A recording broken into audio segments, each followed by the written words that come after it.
भगवान बोले, हे अर्जुन, केवल कर्तव्य मात्र करना है ऐसा समझकर जो नियत कर्म आसक्ति और फल इच्छा का त्याग करके किया जाता है वो ही सात्विक त्याग माना जाता है।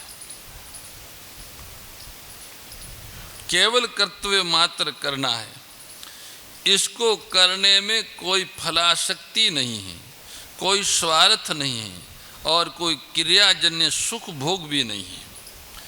इस प्रकार कर्तव्य मात्र करने से कर्ता का उस कर्म से संबंध विच्छेद हो जाता है।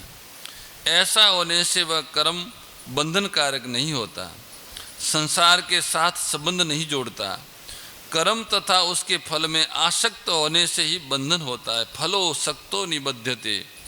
शास्त्र विहित कर्मों में भी देश काल वर्ण आश्रम परिस्थिति के अनुसार जिस जिस कर्म में जिस जिस की नियुक्ति की जाती है वे सब नियत कर्म कहलाते हैं। जैसे साधु को ऐसा करना चाहिए, गृहस्थ को ऐसा करना चाहिए, ब्राह्मण को अमुक काम करना चाहिए, क्षत्रिय को अमुक काम करना चाहिए इत्यादि। उन कर्मों को प्रमाद, आलस्य, उपेक्षा, उदासीनता आदि दोषों से रहित होकर तत्परता और उत्साहपूर्वक करना चाहिए। इसलिए भगवान ने कर्म योग के प्रसंग में जगह जगह समाचार शब्द दिया है। संगम तैकत्वा फलम चेव। संग के त्याग का तात्पर्य है कि कर्म करने के औजार आदि में आसक्ति, प्रियता, ममता आदि न हो, और फल के त्याग का तात्पर्य है कि कर्मों के परिणाम के साथ संबंध न हो, फल की इच्छा न हो। इन दोनों का तात्पर्य कर्म और फल में आसक्ति तथा इच्छा का त्याग है। सत्याग सात्विको मतः। सत्याग सात्विको मतः। गीता भर में जहाँ कहीं 7वें अध्याय के 12वें, 14वें अध्याय के 5वें, 18वें और 22वें, 17वें अध्याय के पहले, दूसरे और 8वें से 10वें, 11वें से 13वें और 17वें से 22वें तथा 18वें अध्याय के 20वें से 28वें, 30वें से 35वें तथा 35वें से 39वें श्लोकों में गुणों का वर्णन हुआ है। वहाँ सत्व, रज और तम ये कर्म रखा गया है। केवल यहाँ पर 18वें अध्याय के 7वें से 9वें श्लोक में इससे विपरीत कर्म रखा है। अर्थात जहाँ पहले सतोगुण फिर रजोगुण और तमोगुण आता था, यहाँ 7वें, 8वें, 9वें श्लोक में पहले 7वें में तमोगुण का व्याख्यान हुआ, फिर 8वें में रजोगुण का और 9वें में सतोगुण का, ऐसा कर्म रखा है। इसका कारण है कि यदि 6ठे श्लोक के बाद 7वें श्लोक में सात्विक त्याग का वर्णन करते तो भगवान के निश्चित मत में और सात्विक त्याग में पुनरुक्ति दोष आ जाता। किसी वस्तु की उत्तमता तभी सिद्ध होती है जब उसके पहले अनुत्तम वस्तु का वर्णन किया जाए। इसलिए भगवान सात्विक त्याग की उत्तमता सिद्ध करने के लिए पहले अनुत्तम तामस और राजस त्याग का वर्णन करते हैं। आगे 10वें से 12वें श्लोक तक सात्विक त्यागी का वर्णन हुआ है। यदि सात्विक त्याग का वर्णन सात्विक त्यागी के पास न देते तो तामस त्याग के पास होने से सात्विक त्याग का संबंध न जोड़ता। इसलिए भगवान ने ये कर्म दिया है। सत्याग सात्विको मतः। कर्म और फल में आसक्ति तथा कामना का त्याग करके कर्तव्य मात्र समझकर कर्म करने से वह त्याग सात्विक हो जाता है। राजस त्याग में काया क्लेश के भय से और तामस त्याग में मोहपूर्वक कर्मों का स्वरूप से त्याग किया जाता है। परंतु सात्विक त्याग में कर्मों का स्वरूप से त्याग नहीं किया जाता। कर्मों को सावधानी एवं तत्परता से विधि पूर्वक निष्काम भाव से दूसरों के हित के लिए किया जाता है। सात्विक त्याग से कर्म और कर्म फल रूप शरीर संसार से मोह आसक्ति का संबंध विच्छेद हो जाता है। राजस और तामस त्याग में कर्म का स्वरूप से त्याग करने से केवल बाहर से संबंध विच्छेद दिखता है, परंतु भीतर से मोह आसक्ति ममता आदि नहीं छूट सकती।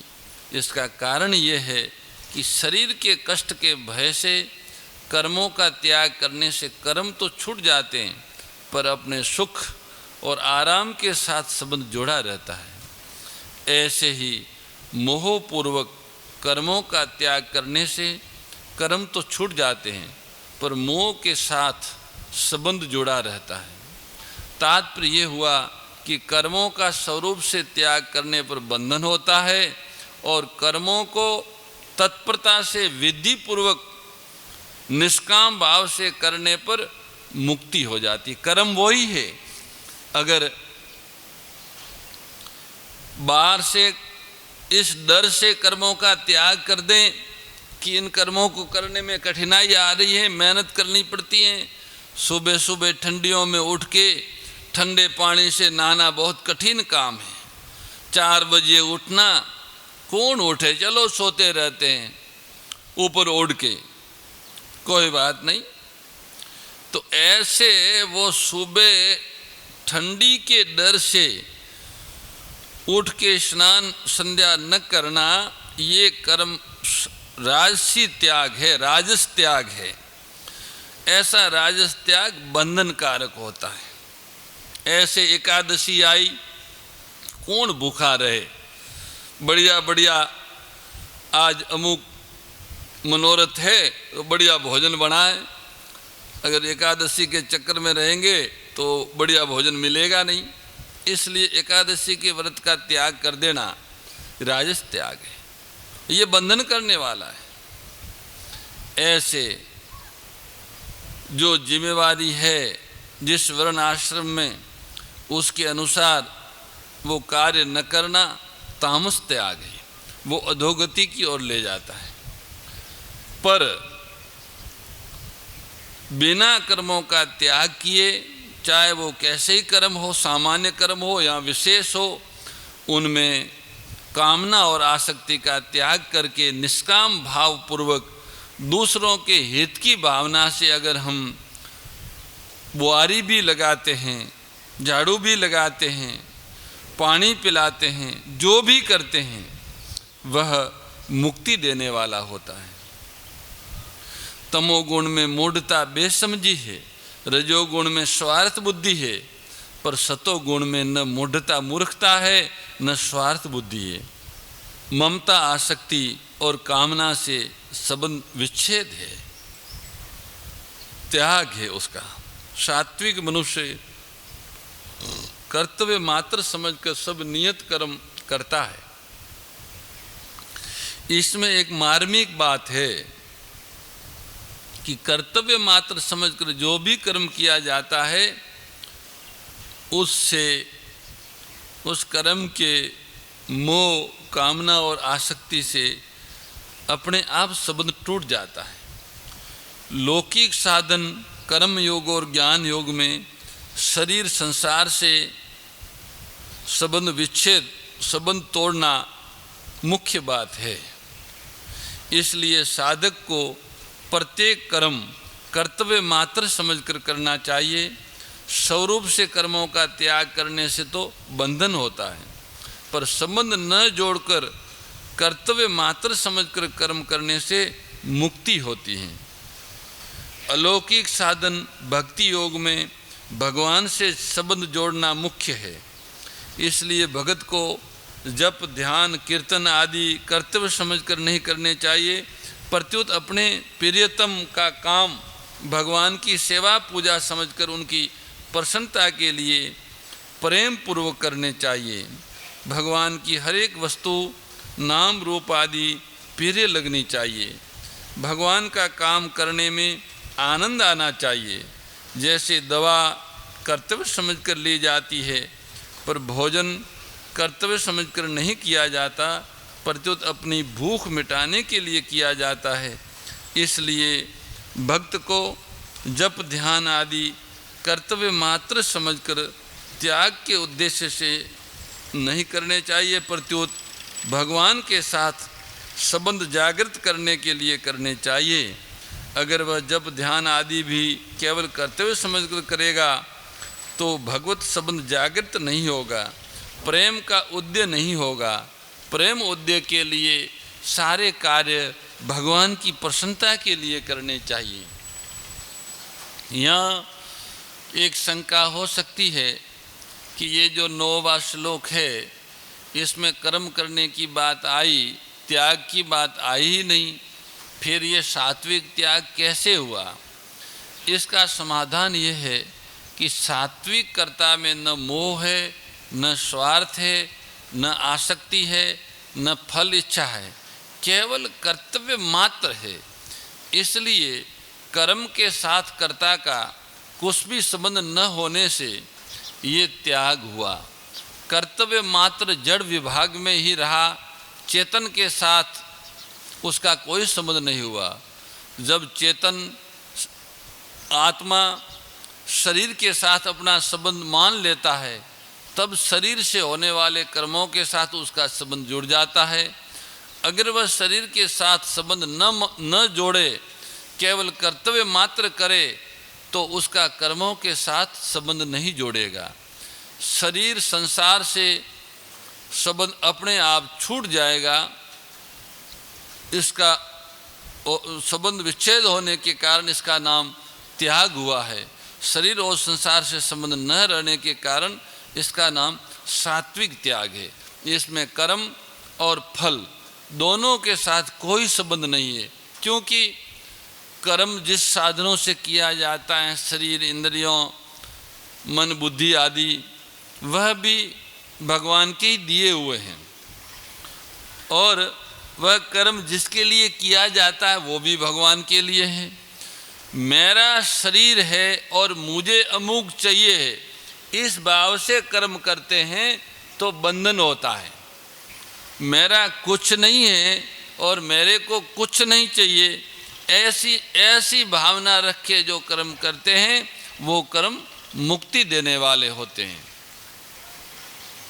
6ठे श्लोक में एतानी और अपितु शब्दों से कहे गए यज्ञ, दान, तप आदि शास्त्र विहित कर्मों के करने में और शास्त्र निषिद्ध तथा काम्य कर्मों का त्याग करने में क्या भाव होना चाहिए, यह आगे के व्याख्यान में भगवान बताते हैं।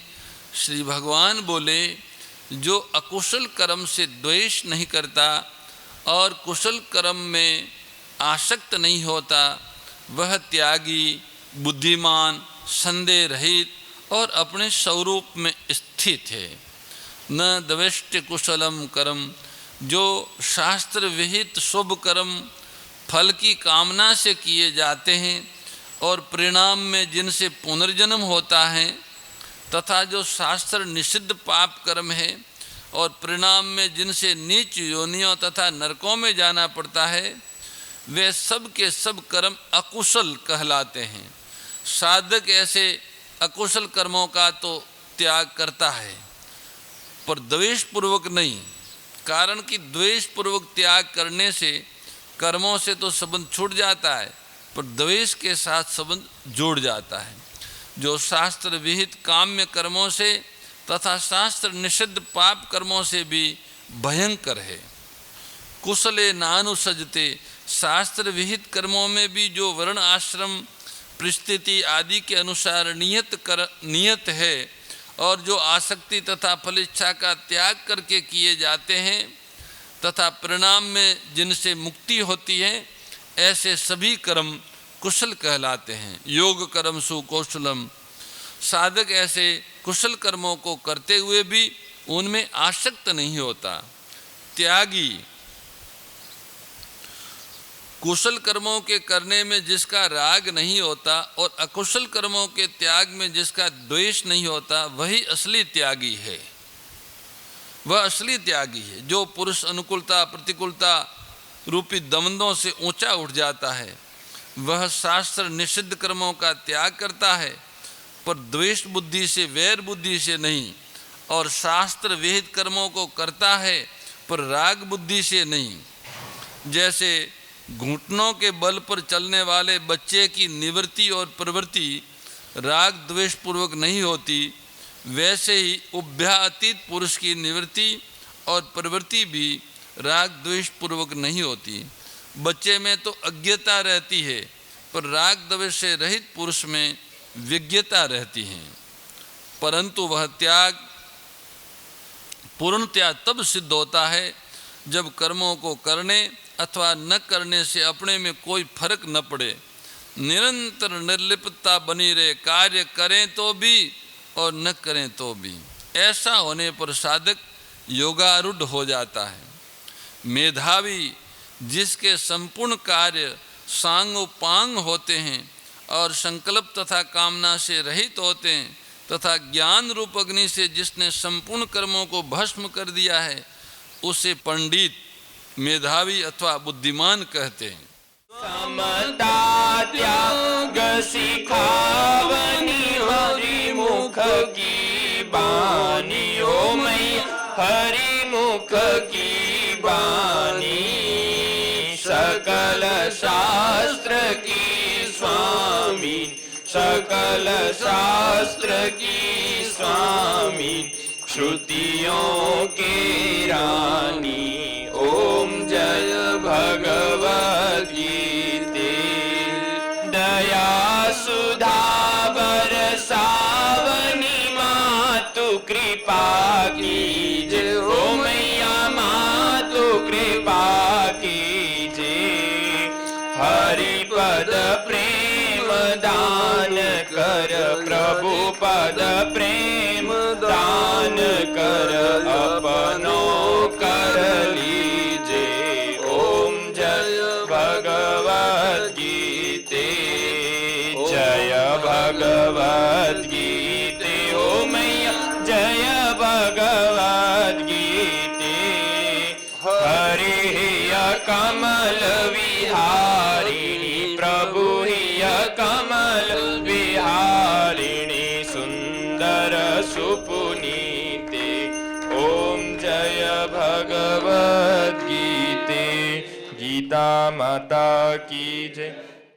परम श्रद्धेय गौरीशी स्वामी श्री दत्त शरणानंद जी महाराज की प्रेरणा व मार्गदर्शन में विश्व के सबसे बड़े गौ सेवा संस्थान श्री गोधाम महातीर्थ पथमेड़ा द्वारा संरक्षित लाखों बीमार, विकलांग, वृद्ध एवं अशक्त गोवंश वेद लक्षणा गोमाता की सेवा के साथ साथ भारतीय गोवंश का संरक्षण, संपोषण, संवर्धन एवं उनसे प्राप्त पंचगव्यों का परिष्करण व विनियोग करना, घर घर गोपालन, गो अभ्यारण्य, घास चारा उत्पादन हेतु गोचर भूमि का विकास, गोपालन लोक संस्कृति के पुनर्जागरण हेतु वेद लक्षणा गो महिमा का प्रचार प्रसार करना तथा गोपालक किसानों के स्वावलंबन हेतु गो कृषि अन्न एवं गो दुग्धान का गुणवत्ता युक्त बाजार तैयार करना श्री गोधाम महातीर्थ का पावन उद्देश्य है। आप सभी दानदाता श्री गोधाम महातीर्थ पथमेड़ा द्वारा संचालित गो सेवा महाअभियान में बढ़ चढ़कर सहयोग कर लाखों बीमार, विकलांग, वृद्ध एवं अशक्त गोवंश के गोग्रास सेवा हेतु श्री गोधाम महातीर्थ पथमेड़ा लोक पुण्यार्थ न्यास के बैंक ऑफ बड़ौदा खाता संख्या 084901000232827 IFSC कोड BARB 0 ASHRAM शाखा आश्रम रोड अहमदाबाद में गोग्रास सेवा निमित्त जमा कर सकते हैं। अधिक जानकारी के लिए संपर्क करें 7742093179 7665059999 7073000151।